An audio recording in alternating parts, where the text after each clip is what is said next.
2, 1, moves. All right, so we're back to part 9.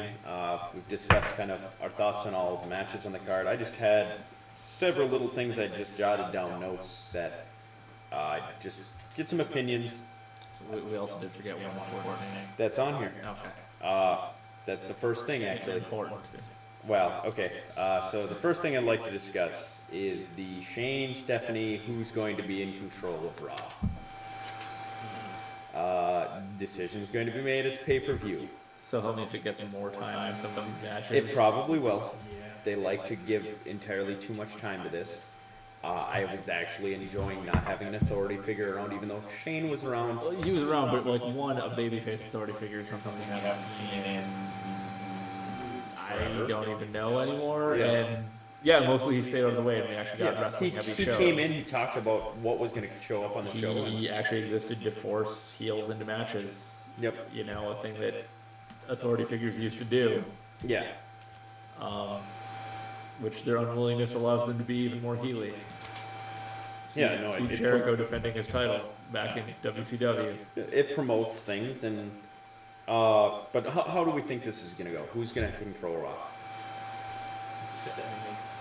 See, it's either going to go Shane or some third option.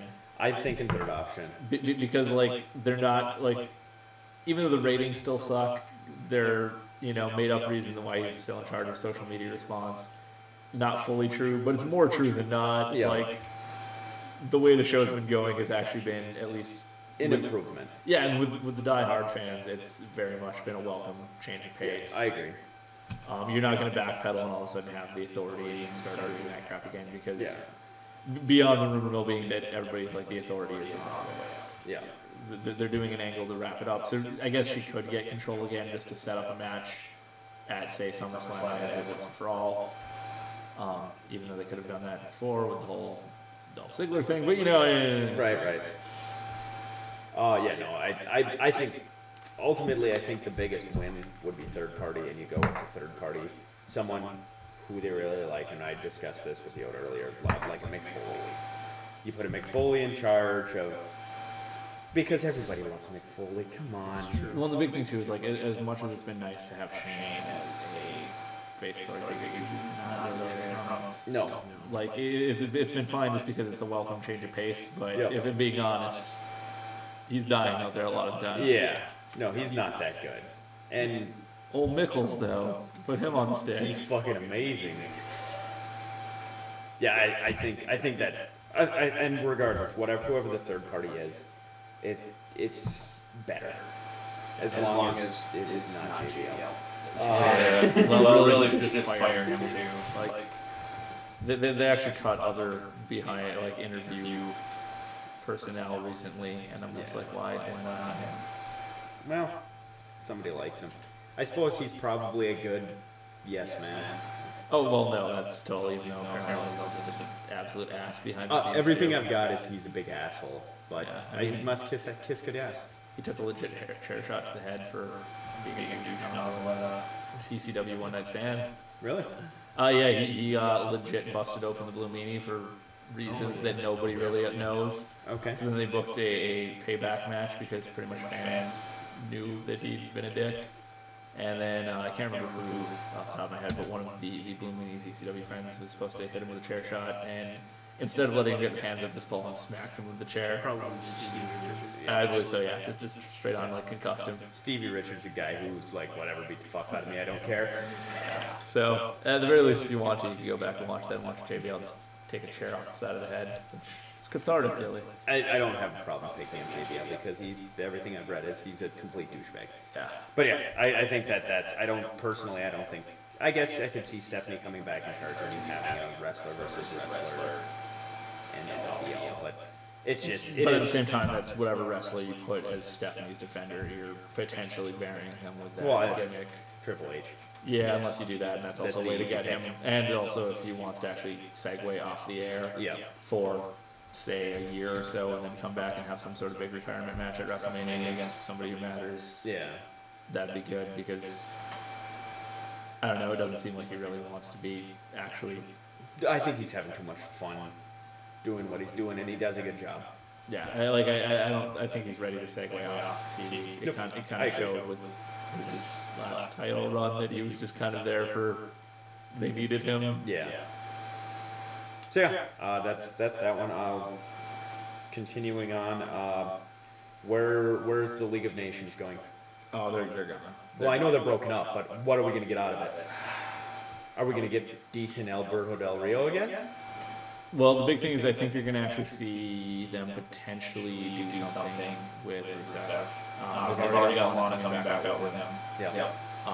Which it's amazing that him coming out to his own music, having Lana there, even though he lost in a roll-up, he still seemed far more interesting than he ever did as part of the League of Nations. I agree.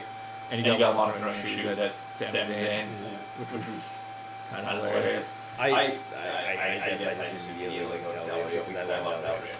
Well, no, he's amazingly talented. He's an incredible physical shape. He can wrestle like a madman. Well, the fact that he had a semi-disappointing WWE run, they didn't really do much with him. He went to Lucha Underground and did really well there.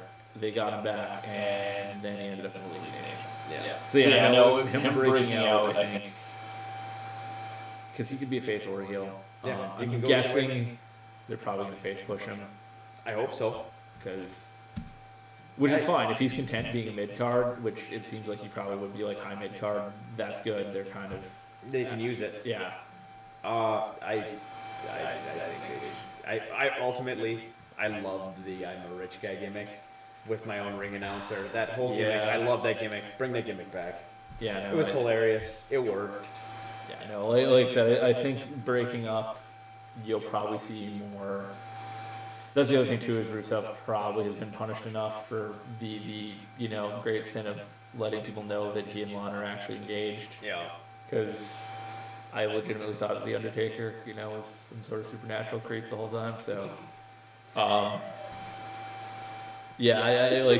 he's probably been punished enough, so they'll probably actually do stuff with him, and he's capable of doing more than just being part of a really terrible stable. They got better. They got better. They were never great. The other thing that kind of derailed that was one, negative fan reaction, and two, they were supposed to be feuding with the Wyatts, but with 50% of that stable out of commission. No, and I guess I didn't really pay attention to the whole fact of you probably see something with Rusev. I think that Del Rio push goes and you just kind of let slip into that oblivion. They're never going to as long as that's he does have the but he's done about everything in the company, and none of it's really been that successful. His face time, like when he was a face, it was terrible. Well, he's had more success as a heel. I think arguably, while he was a face with small children, he was very successful. Yeah, his second face run kind of got screwed by I buried Daniel Bryan, which is something that hung with him still. Yeah.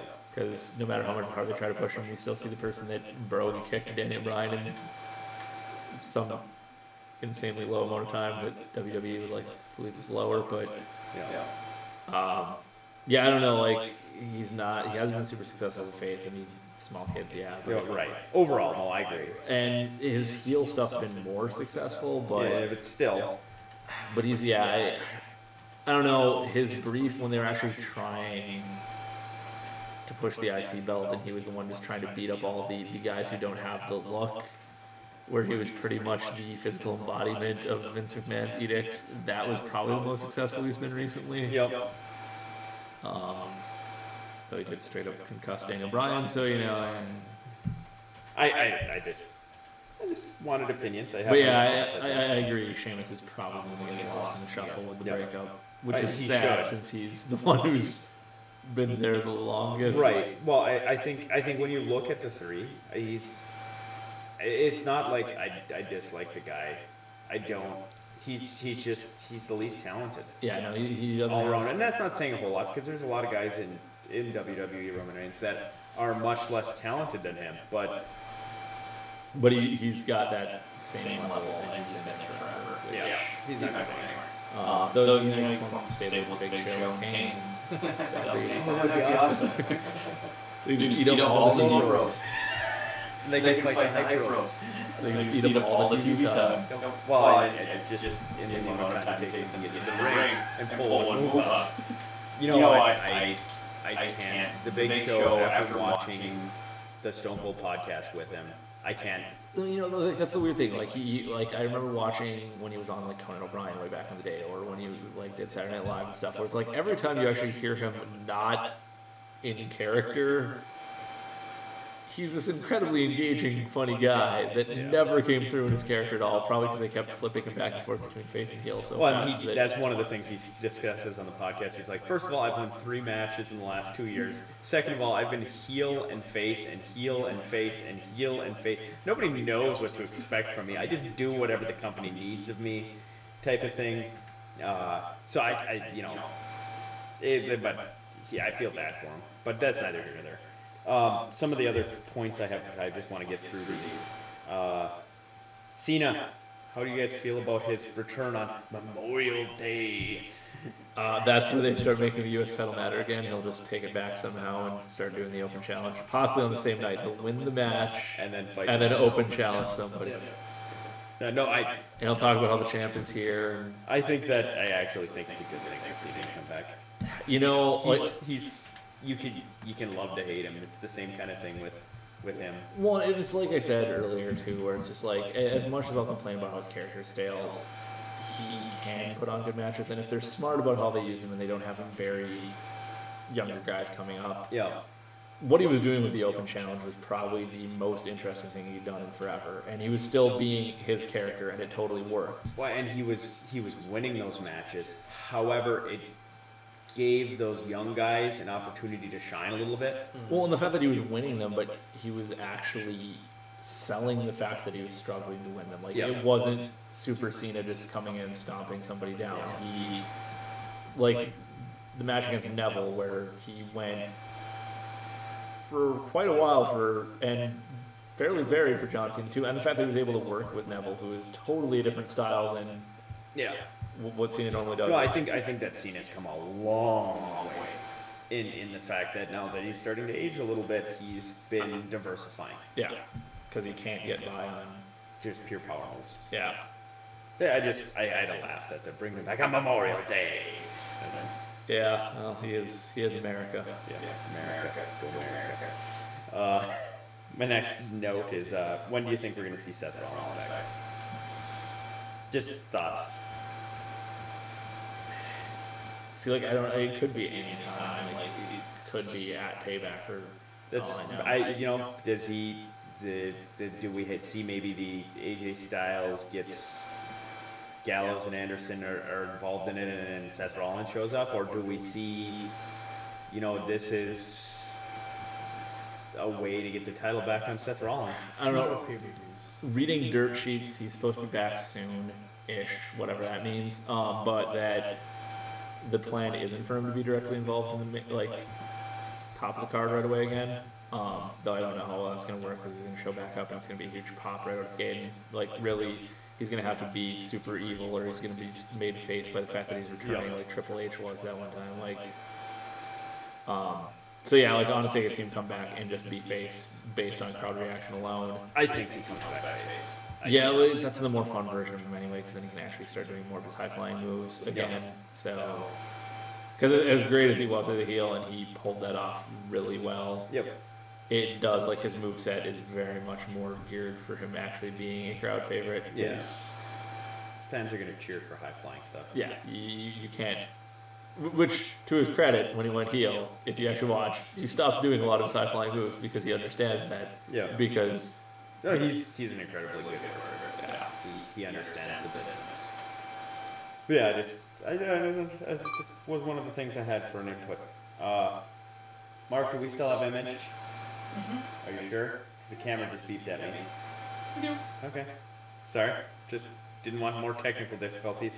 Where does Apollo Crews end up in this whole mess? I don't care. I'm indifferent to him. I don't hate him. Whatever. You could put the U.S. title on him, and I wouldn't care. Yeah. But also, I don't really care about the U.S. title right now, which is the problem. But I don't care either. But I think that, he doesn't have a gimmick. Yeah, I don't know. the thing is he's close to embodying the McMahon style, and he just from a physical standpoint, he's pretty impressive. I was just curious. He's one of those names that we hadn't really discussed because it's weird because other people have been brought up like, yeah, he hasn't really been given anything to work with one way or the other. He's just kind of there. Which is fine. Like if they want, like I said, I could see him finding a place in the mid card, and maybe from there he goes places. Well, right. Like I have no problem with him actually. It is what it is. I mean, if he keeps just beating up on social outcasts and stuff, then I'm gonna have problems because I'm social outcasts are so awesome. I'm so sick of Curtis Axel getting buried, and Bodell. I just want Bo Leaf back. Okay. He was amazing, man. He went 10-0. Curtis Axel wins all. And then my final question, or my final just note here is just Randy Orton. When do we see Randy Orton come back?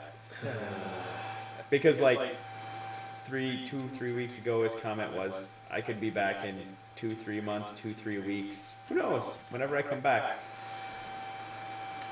Or don't. I really don't care. Okay, I don't care about Randy Orton, but we got to face the facts that there are a lot of people who really like him. More importantly, there's a lot of people up on the top who don't really like him. Well, that's true too. Yeah, like I don't know. The big thing. So there's other rumors floating around of possible brand split again, right? Which I don't. I could see it happen. I could. I don't know how I feel about it because honestly, I was really glad to see that end. Because it stopped making sense. Right. Like, it made sense when they first acquired all of WCW and the roster was so huge that in order to give anybody a chance to shine, you need to split the roster. Well, right now the roster's pretty big. It's still not nearly as big as it was. Well, it's not as big as it was. The one advantage I can see to a brand split actually going through is that if you had a show that featured where you actually split off more of your established stars and split them off more from the young guys, like you get a chance to actually, you wouldn't have to worry about John Cena burying young talent in a storyline because they wouldn't intersect very often. Right. Like that. I look at it as an opportunity. I would look at a brand split as an opportunity to create another world title, so to speak. Because Jericho united it once, maybe Jericho's going to shoot you united again, whatever. You know, whatever it is. But yeah, I mean, at the same time, it's like you have NXT kind of functioning as that now, which has worked. I mean, look at the fact that they brought up all these NXT talents that, you know, hadn't been seen on the main roster, and they're over immediately because half the crowd, roughly, at least knows who they are already and is excited to see them. I look at it as an opportunity to put another 2 or 3 belts into play and give some spotlight to some guys elsewhere. That's all. I'm indifferent which way it goes, but that's what I would like to see. Yeah, I mean, like I said, the one thing I can see good is actually giving younger guys a chance to really love the threat of the old guard holding the top of the mountain and never letting them get up there. Yeah. At the same time, the last time they actually had brand split and the titles, like there was clearly an A show and a B show eventually, and if it's going to be that route, then it sucks. Because I mean, right now SmackDown's totally a B show, but it doesn't really matter. It's the same match. I don't watch it if I don't care. Yeah. Which is generally that I don't care. Well, it's because it takes place on Thursday nights for me. I don't care because I've got better things to do on Thursday nights. But I mean, I have it on the background sometimes. Yeah, it's. I don't know, it has its moments, but it's definitely, you don't need to watch it to follow things. Oh, the biggest problem I have with it is SmackDown is Raw light. It's going to be the same matches. Well, yeah, that's the worst thing of like, hey, these 2 people were in a main event, and the other 2 people were in the sub-main event, and now they're in a tag match with each other. Don't care. Yeah, it's... But yeah, I just had those couple of questions. So, Payback as a full card rating, 8F. I mean, no B. Guy. C close. So I'll step you up by 3rd and you'll be mine. I think B only because of the middle chunk of the card. Well, like I said, I'm definitely more optimistic about this one going in than I was WrestleMania, which WrestleMania was pretty much death row. There were some matches. There were some matches in WrestleMania that impressed me more than I expected. Yep. But the ones that I expected to suck really bad. Yeah. Well, I guess on that, we will see you either sometime in between pay-per-views, because we'll actually do a post-review, or... We should probably actually have a wrap up of that live event. Yep, yeah, oh, that's true. We can break that down after the event. Yoda and Guy going to a live event, so they'll bring back their pictures with the $1 Million Man and what have you. So we will see you in your finish days.